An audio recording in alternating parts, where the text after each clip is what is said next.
think the Retroid Pocket Nova creates a really interesting choice if you were previously looking at the Retroid Pocket 6, or it just made it harder for people to choose.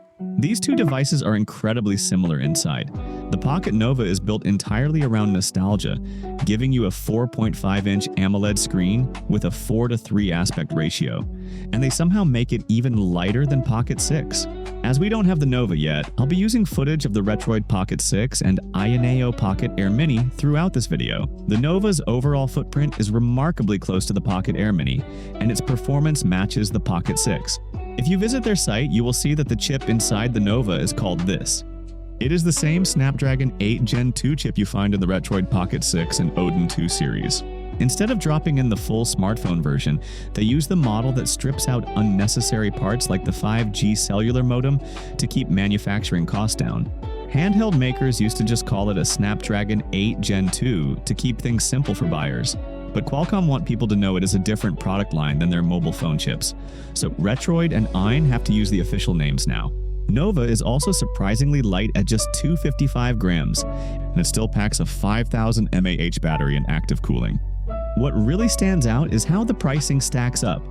The 8GB base model of the Retroid Pocket Nova starts at $229, and the 12GB version is $269. Since Retroid just brought back the 12GB version of the Pocket 6 for $279, you are basically getting the same performance for slightly less money on the Nova. But as I said, the 8GB model should be enough for most use cases, but it's better to have options. The screen shape is the main reason you would pick the Nova over the Pocket 6. Televisions used to have 4:3 ratio screens, so almost every home console before the HD era was designed for this format. On a widescreen device like the Pocket 6, playing these older games gives you thick black bars on the sides. The Nova eliminates this. Because it has that powerful processor, it becomes the ultimate device for systems like the PlayStation 2 and GameCube. Those games will fill the screen beautifully and run flawlessly. It is also an amazing way to play the PlayStation 1, Nintendo 64, and older 16-bit classics.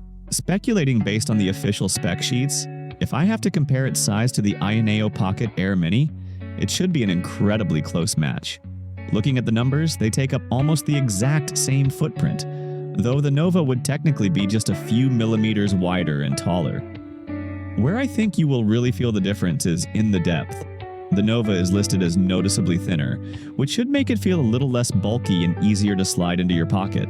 There are a few areas where the Retroid Pocket Nova steps back compared to the Retroid Pocket 6, mostly regarding widescreen gaming.